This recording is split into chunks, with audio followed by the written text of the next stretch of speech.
Hello. If there's anything in this presentation, which will probably be as rambling as my most of my presentations, my books, just interrupt me, ask a question, contribute, argue, offer your own insight. Um, this is based on Eastern spiritual science, which is not like Western medical science. It is almost an art form. And the talk I'm going to give, this is my little story of how I discovered theosophy. So it's kind of a continuation of what you heard last week, and the trip to the Amazon. But this starts where Vaughn is in Oregon and he's living on Mount Hood, and the year is 1980, and he is working for the newspaper, and he thought this was his whole life working for the newspaper. It bright and early in 1980, in this early spring, he goes to open the office and goes to the glass doors, puts the key in, and he looks down to the right of the door where the morning Oregonian usually sits, and there is no paper there. Instead, there's a book, a 6 by 9 paperback book, and the cover's been removed. So you have to pick it up and open it up to see what's inside. And so I did, and I flipped through it and it made no sense. It was something called the Theo something, Theosophical. I couldn't even pronounce it. Theosophical, I finally figured out. Theosophical Society published book. And it was written by a man who was a minister in New Zealand. And he had written on the subject of correspondences. It was called A Call to the Heights by Jeffrey Hodson. And he was a minister in a group called the Liberal Catholic Church. And he was a priest in the Liberal Catholic Church. And he'd been trained as like a third generation theosophist by somebody called Charles W. Leadbeater. Leadbeater had written a book called The Chakras. And I thought, well, this is all well and good, but I've never heard of these people. Well, later in the year, it snowed on top of Mount Hood, and I was snowed in. And I started reading everything I had, including this book, Call to the Heights by Jeffrey Hodson. And I read it cover to cover 3 times. It was fascinating. It had correspondences so that you could, if you knew your sun sign, let's say, you could tell the note that corresponded to you. You could know the ray on which you came. You could know your chosen color. You could choose the element that responded to you. Everything, and even the form of religion that would be right for you. These were called, I don't know, in magic, I understand they call this magical correspondences. But he had this wonderful chart, went on for pages, called the correspondences. And and I was fascinated by the way he talked about the 7 rays, the 7 chakras, the 7 subtle bodies. It was just fascinating, and he ties it all in with the musical notes and colors and even stones. Everything would have a correspondence. I thought this was fascinating. So I'd never heard of this, but I wondered about it, and I tried to find out this is way before we were all online, and I couldn't even dial up that AOL and hear the squeaky phone because there was nothing. And I finally found there was a camp near me off the coast of Washington State called Orcas Island, and a camp called Indralaya. I couldn't figure out how to pronounce Indralaya either. I thought it was Indralaya, Indra something. Anyway, so I went there, And it was amazing. And I found out the camp was started by a young woman who had actually been the assistant to Charles W. Leadbeater when he became old and infirmed, and his eyes and his hands were failing him, and had trouble standing. She became his eyes and his hands, and helped him.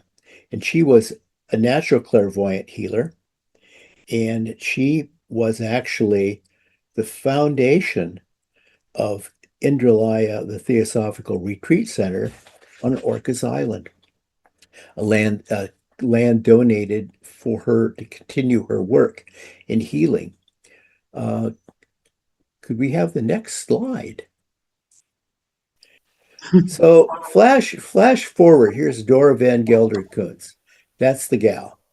That's the gal that started Camp Indralaya. She'd been the assistant to as a young girl to Charles Leadbeater, who wrote the Chakras. She was a clairvoyant healer. She could see the auras. She could read the auras. She could energize the auras. She could do what we call chakra healing, which very few people can do. Very few people. And this book actually is a book I ended up working on almost 10 years later when I was on the campus at the Theosophical headquarters. An amazing book. And this is really a presentation about the chakras and the human energy field. This is what this is. So, how important are the chakras and how important are the human energy fields? I mean, I think that all of you probably know that the Theosophical Society is in part recognized as a Neoplatonic order in that it came from the teachings of Plato and the ancient Greeks and Socrates and it is important to remember that one of the great aphorisms of the classical Greeks of this time was know thyself. And I guess that means different things to different people. But when I first discovered theosophy and the chakras and the energy fields in 1980, it was because somebody left a book for me where my newspaper should have been. I thought it was the person who delivered the paper. Thought this is a funny joke. But I've often wondered who did this, and I never found out. But it started me thinking about know thyself. And I think, like a lot of people up until that time, um, I had just thought of myself as the physical me. That was it. You know, I have my mind and I have my body and I breathe for so many years and the heart beats and that's that. Everything, my emotions, my thoughts, everything happens inside my physical being. That's it. There's nothing else. I will tell you now, this shook my worldview. The chakras, the Theosophical Society, um, Charles Leadbeater, Dora Van Gelder Kuntz, and that funny book, A Call to the Heights, and its magical correspondences. It is way more than this. Now, this book is a book that was released shortly after the death of Dora's co-author, Safika Karagula, medical doctor. A couple of times I've mentioned to George Newry on Coast to Coast how important this book has been to me. And what a groundbreaking book I think this book is. And how delighted I was to play a small part in it. By small part, I mean designing this funny cover. Yeah, I did that. It's not a good cover, but that's what it is. Incidentally, that's a clairvoyant interpretation of the crown chakra. So when people talk about the little gold sparks that come out of the top of your head, clairvoyants are talking about the crown chakra. Crown chakra is violet, but it shoots out bluish, purplish light with little gold sparks to those that have really activated their crown chakra and are living high in their celestial subtle body. Well, this book was co-written by the two of these ladies, one a medical doctor, one a clairvoyant healer. Uh, Dr. Caracula was killed tragically just before the book was sent to the printer in a car accident. And Dora had to read the entire manuscript herself and do all of the editing and write all the blurbs in helping me write the back blurbs and all of that. And because she'd lost Dr. Caragula. Now, Dora lived to be 93, 94, 95, I think, years old. She lived a long, long life. And she was Dutch. She spoke with a very broad Dutch accent. English was not her first language. She wrote very well. Um, Her experience in writing these books was firsthand knowledge of chakra healing.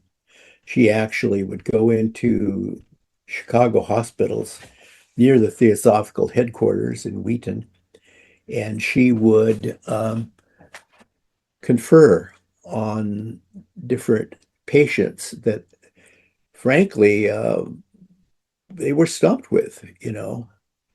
And now clairvoyant healers are not generally asked for anything like a diagnosis. And she would tell you if she were here that she never diagnosed anything. But she would look in on these patients and then she would turn to the doctors who had invited her and she'd say, if I were you, I would check into this. And then she'd leave. She taught cloistered nuns in the Chicago area how to do energy healing. She trained hundreds of thousands of nurses and paraprofessionals how to do energy healing. And none of them did it quite like Dora, because Dora could actually read the chakras, touch the chakras, and activate the chakras. She could move the chakras. She could stimulate the chakras, whereas most people are just working off body with energy fields. That is something she attempted to teach. Next slide, please. So Dora lived a long, long life, and and eventually got to meet her. But it's funny because when I went out to Camp Indralaya, where she often taught, where she was well known and pretty much was in residence off and on for many, many years, she would have groups that would meet all week long, and they would listen to her every word about healing, energy healing. And she would say, it really doesn't matter much what you do or what you say or the kind of diet you have. She said the most important thing I ask of each one of you is to learn to meditate, because only when you learn to meditate will you learn how to understand your chakras, the subtle bodies, and the energy fields around you. Only then will it make any sense to you.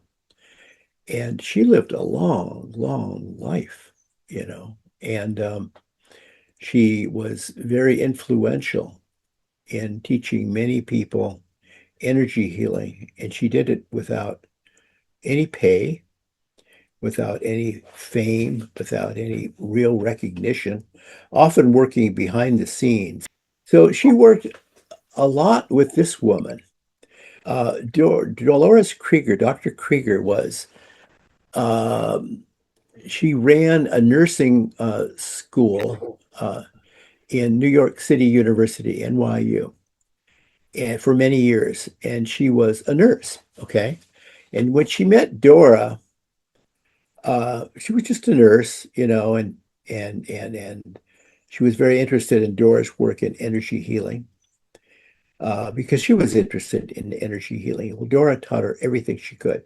They would practice on dogs, little dogs. They rescued a dog once on the New Jersey Turnpike, the two of them. These two ladies hopped out of their car and found this dog, and they started doing energy healing on it. And Dora taught her as best she could because it's very hard to teach somebody to read and heal on a chakra level. But it's not so hard to teach anybody how to work off body and do energy healing, working with the energy field that emanates from the bodies. So she said, Dolores, she said, we need somebody to really be out front with this, a leader. She said, well, what can I do? She said, I want you to get a PhD in education, and I want you to become a leader in teaching. I want you to teach nurses and other medical professionals how to do energy healing, and we'll come up with a name for this. We'll call it therapeutic touch. And doggone, Dolores Krieger wrote many books on therapeutic touch, and they were quite popular. Together, these ladies, the last I talked to them when they were both alive, they claimed that they had taught 600,000 nurses and other medical professionals in the United States alone how to do energy healing, what they called TT, or therapeutic touch.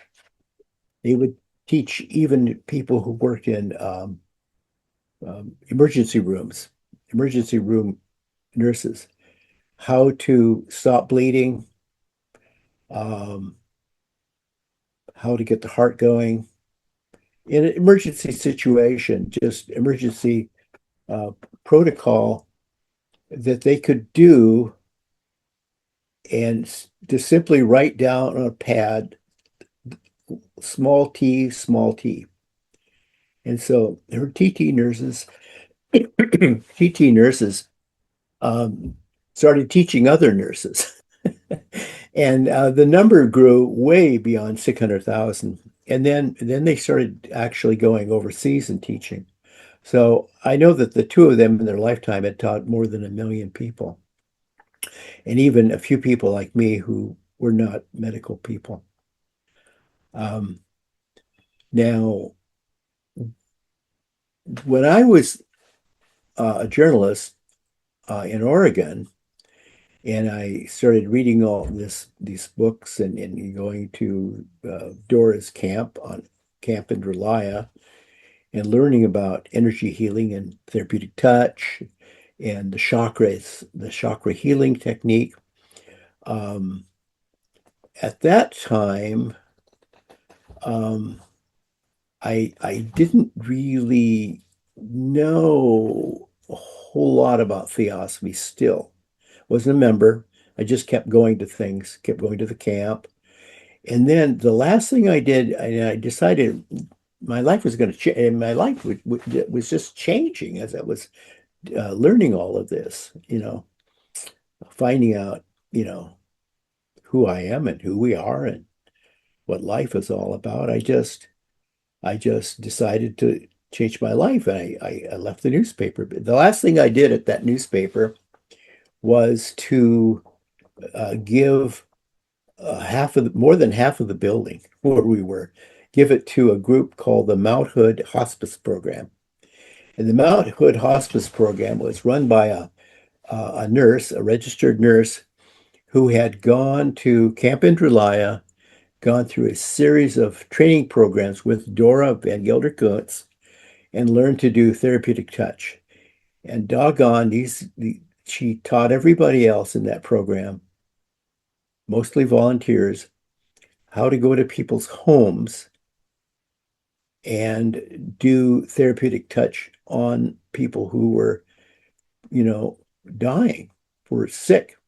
Because one thing Dora always said was, and Dolores too, you can use your hands to help or to heal.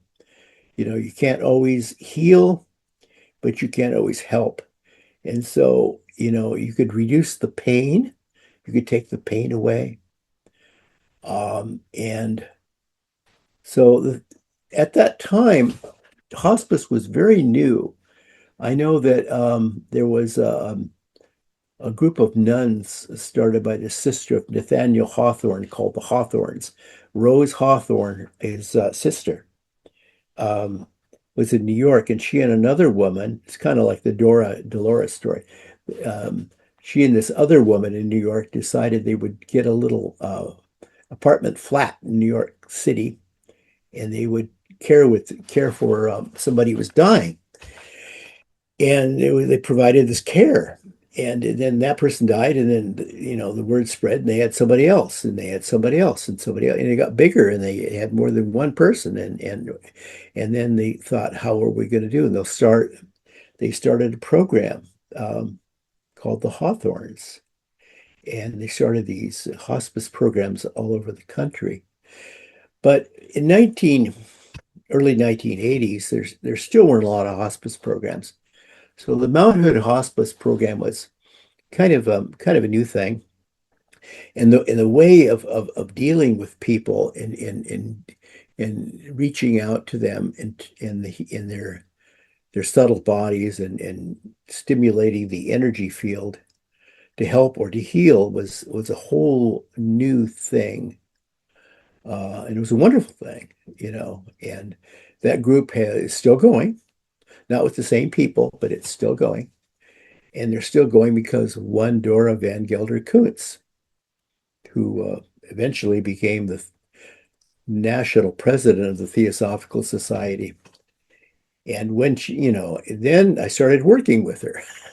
And then fast forward, yes, I'm working on the book, the chakras in the human energy field.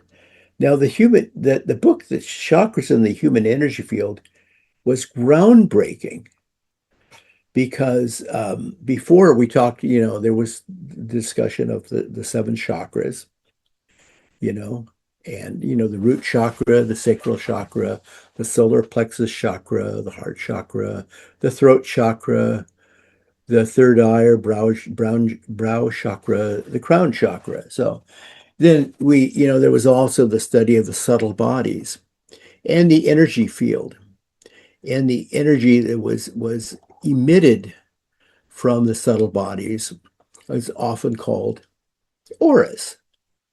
Hope, could we have the next slide, please? So it's still in the 1980s, and I hooked up with somebody from the uh, Mount Hood Hospice program that had been trained in therapeutic touch, and we were all keen on this. And we built one of the first Kirlian cameras. So I bring this up because of the relationship between the Kirlian camera, Kirlian photography, which is purely a Russian invention, by the way, and the chakras, the Kirlian photography, high voltage contact print technique. I mean, we use hospital grade orthochromatic black and white film. We use black and white darkroom techniques. But this whole thing was discovered by the Kirlians, husband and wife team in 1939, and it was first released, disclosed in the West in a book called uh, um, Mysteries Behind the Iron Curtain, I think it was called. Um, Secrets Behind the Iron Curtain. That came out in, I think, 1954 or something. So there was a lot of theories what this was, but they would basically shock something, one's hand, let's say, and you put your hand on the film, and then you would put the electrodes over your hand, and they'd send an electrical shock to you, and you would get then a electrical discharge, and it was described as a glowing aura because it would emanate from the body, from oneself, onto the film, which satisfied a lot of people because to this day, as you know, a lot of people believe in only what they can see, the material world. The idea of subtle bodies or auras or chakras as being non-physical things of importance seemed ridiculous. But here we would have, photographic evidence of an aura glow or a corona discharge on film. So as you see here, it works by applying high voltage to an object placed on a photographic plate, ionizing the surrounding air to create, rather than a life force, a physical image influenced by moisture and presence. So we did this quite well, and we went back to the original experiments described in this book from Russia, the Black Ops uh, part of Russian experiments of the time. What the Curlians had done was to was to photograph near death. They could bring someone to near death, and then they could actually catch them on film in just before they return them. They would give them, well, shocking amounts of electricity, let's say. But they also were famous for the missing leaf, a phantom leaf, where they would sever a leaf, cut it in half, and put it on between the electrodes, and they would get a discharge on film that would show a glow as though the leaf were still present. It would appear that the leaf was still whole. So it was apparent to us that life exists beyond the body, and that there's an energy presence uh, extending from the body. And this seemed to be like an example of the energy that surrounds all of us. Hope, could we have the next slide?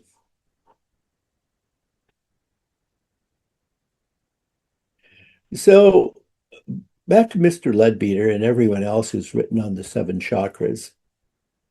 Now, I'm not saying that these are the seven colors, and I'm not saying that these are the only colors of the chakras or associated with the subtle bodies. But these are generally agreed to be the seven basic colors.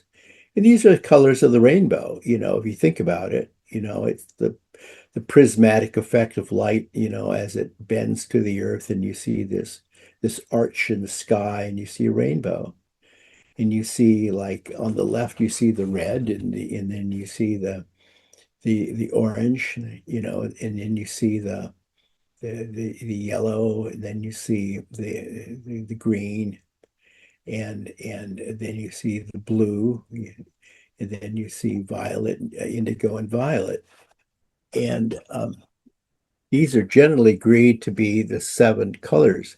Now, what was interesting and important about the book, The Chakras and the Human Energy Field by Dora Van Gelder Kuntz and her friend Dolores Krieger, the nurse from NYU, was they determined that the energy of the seven chakras lived everywhere throughout our body, thinking in terms of body, mind, and spirit, not just the physical body, but they would live in the so-called subtle bodies, which are often seen as extending out from the physical body. But on the next slide, if you will, Hope, the next slide will give you a different interpretation of that. the chakra colors in the subtle bodies all blur together. There is no kind of like extending.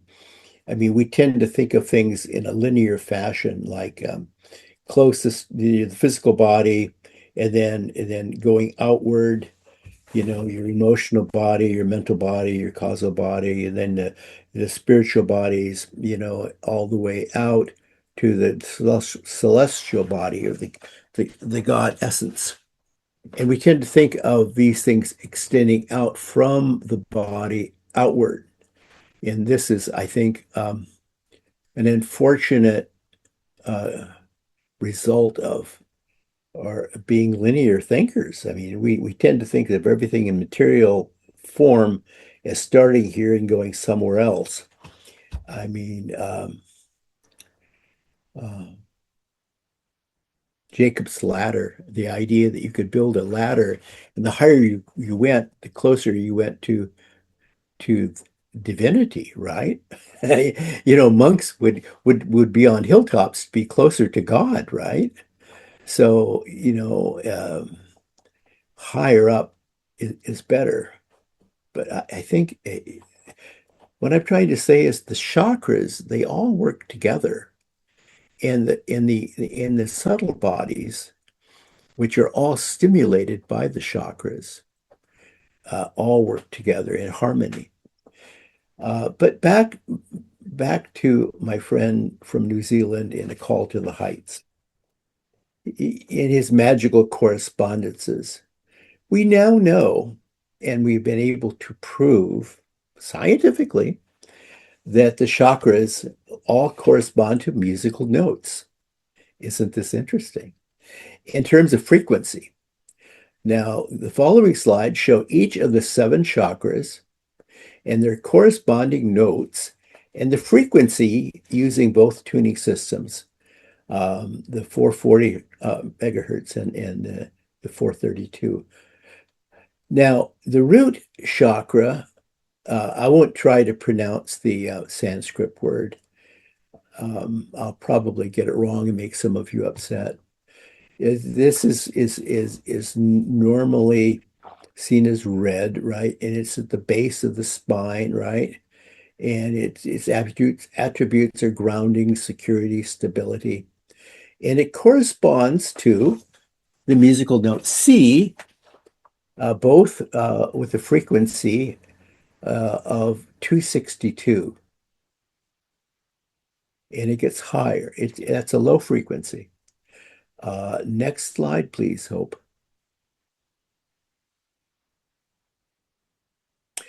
The sacral chakra, located lower abdomen below the navel. And I think that these physical descriptions only are accurate in terms of where they might be active within the physical body. These chakras actually live outside of us in our heads down below, but they also correspond, you see, to endocrine glands. And so that's an important thing. And because we know, for one thing, that they do have a function in working and stimulating and the endocrine glands throughout the physical body, that they have a given physical location, but that's not their only location. Anyway, the sacral chakra, musical note D, frequency of 294. The sacral chakra governs creativity, emotional well-being. And the D note supports balance and flow in this energy center. This, of course, then is the base of the spine. Next one, please. Now, the solar plexus is the upper abdomen in terms of physical presence, near the stomach. It's your will center, okay? It's desires, personal power, confidence, transformation. It corresponds to the musical note E with a frequency higher yet of 330. At the center of confidence, personal power, the E note strengthens this transformative energy. Next slide, please. Working our way through the chakras. Heart chakra, center of the chest, in terms of the physical location. Attributes love, compassion, emotional healing. That's an important one. Corresponds to the musical note F, frequency of 349. Why is it important to know the musical notes? I mean, if you were interested in stimulating the chakras, you could simply hum the musical note and activate the chakra. Do you get it? Yeah. I met a fellow once called Scott Cunningham, who wrote the most amazing books of magic. And he said that you don't actually have to physically make the sound. You can just visualize the sound. Now, we did the heart chakra. Okay. Next slide, please. The throat chakra. Okay. Throat chakra, communication, self-expression, truth. It governs communication, self-expression, and the note G enhances clarity and authenticity. Now, the musical note G has a frequency even higher, 392, you see. As you get to these higher chakras, you get higher vibrations. Next slide, please.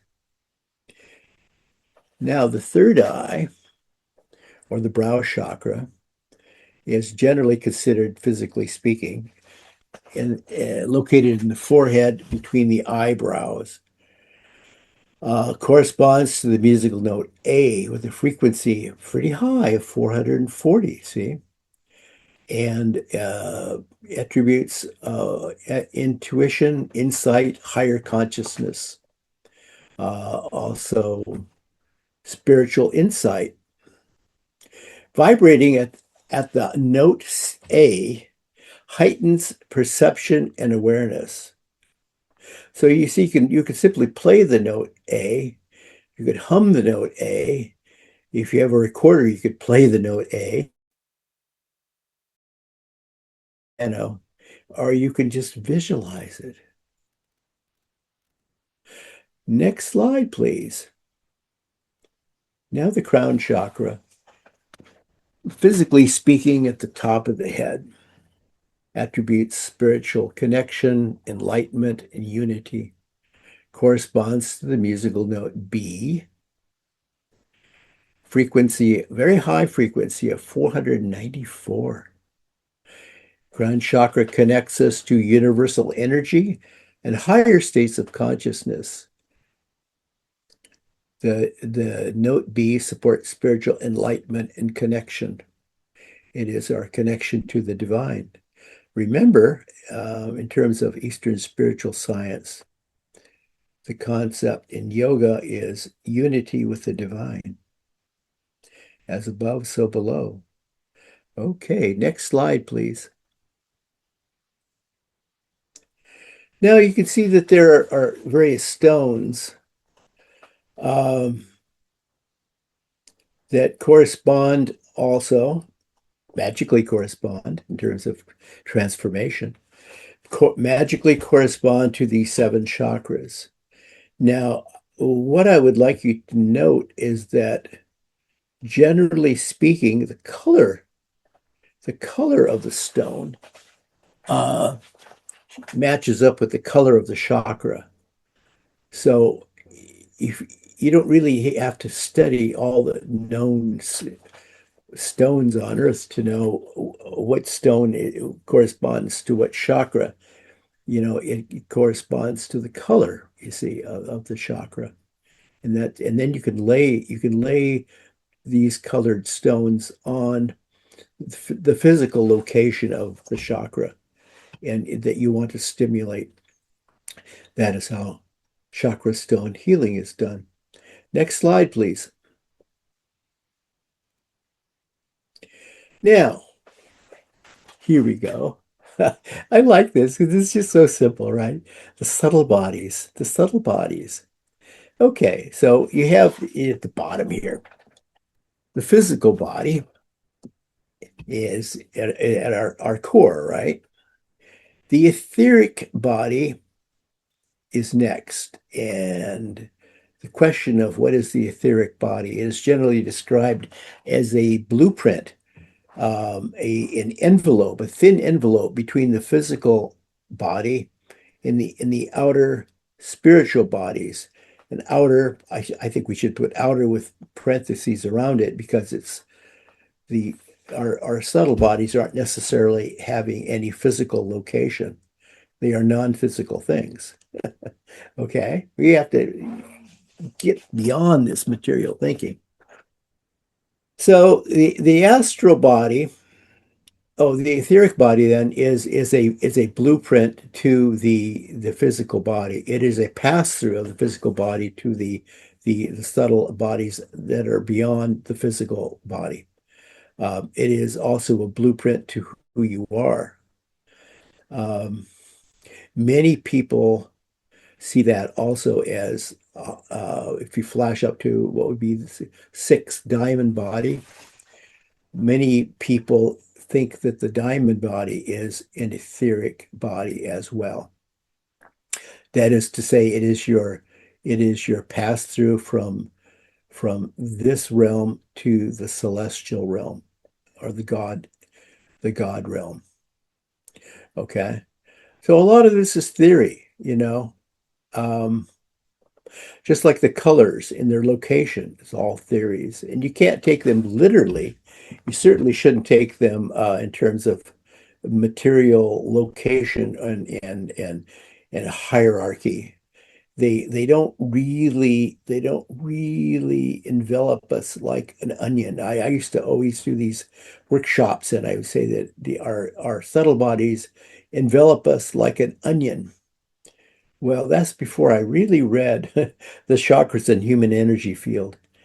It turns out that our chakras um, work on all levels of our body, on all subtle bodies, everywhere, without regard to physical presence. And they work in union. The seven bodies are interfacing bodies of multidimensional human consciousness. That is to say, they work in harmony together for our health and our connection beyond this realm to other planes of existence. Next slide, please. Okay, healing the subtle bodies. Now, I love this picture. Does it remind you of Kandinsky? Ah, a theosophical painter. Okay, Kandinsky.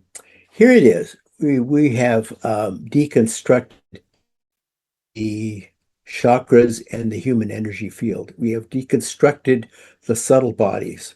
We've deconstructed our total holistic body, mind, and spirit. And what I wanted you to think about is how all of the colors and the vibrational levels of the chakras, how all the chakras blend together where needed in harmony. And they work internally and externally. I think that's really important. Next slide, please. So I've 20 years ago, I wrote this book.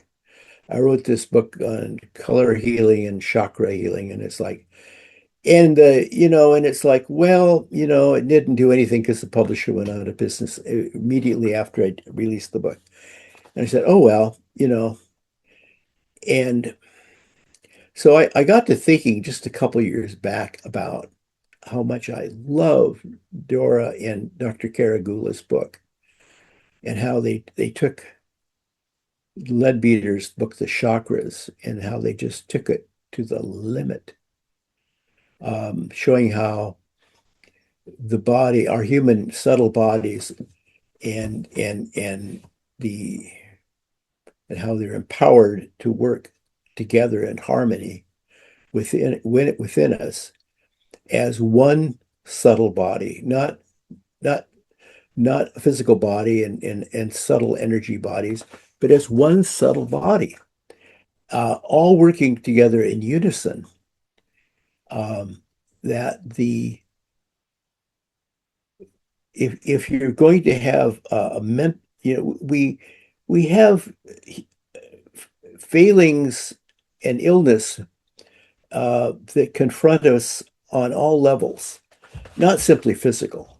You know, if we have a mental disorder, it probably has something to do with our mental subtle body.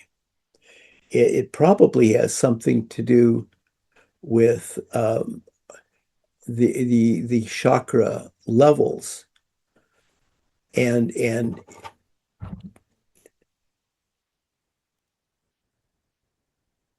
addition, our subtle bodies are connecting us to the planes of reality above this physical plane. That is to say that there's a physical plane, there's an etheric plane, there's an astral plane, there's a mental plane, there's a causal plane, which is probably our soul level.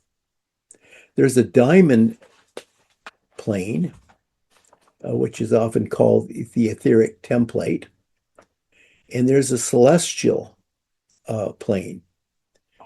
Now, if you're going to reach the celestial plane, you're probably going to have to do so with your celestial body. You're going to have to employ the crown chakra to get there. But not just the crown chakra and not just the celestial body and in the conscious energy that comes with the chakra uh, to stimulate it, but you're going to have all of the subtle bodies with you as well. If you go to the astral plane, you go with the astral body, but you'll bring the mental body, you'll bring the celestial body, you'll bring all of this with you. Now, in terms of which part of our subtle bodies remain and which part of us continue beyond our physical existence, it's generally recognized, but sometimes debated, that the physical body and the etheric body next are temporal bodies, while the astral body and the mental body are transitional, and the causal body, um, which is a transpersonal body, is going to be going forward with you as life continues, because that is basically your soul. Um, it is not only your intuition and your understanding of what is, but it is your soul. The diamond body then would be your. It's often called the Buddhic level. It is the point at which one reaches individualized consciousness, just within one's own self, whereas the celestial body is where one reaches cosmic consciousness above ourselves and our connection to the divine. So, knowing that the chakras exist, not just in terms of operating our physical well-being and our endocrine glands, which actually was my term paper in anatomy class, it is important to realize that the chakras exist on all levels of our whole body, mind, and spirit, and that all of the bodies work then um, in unison.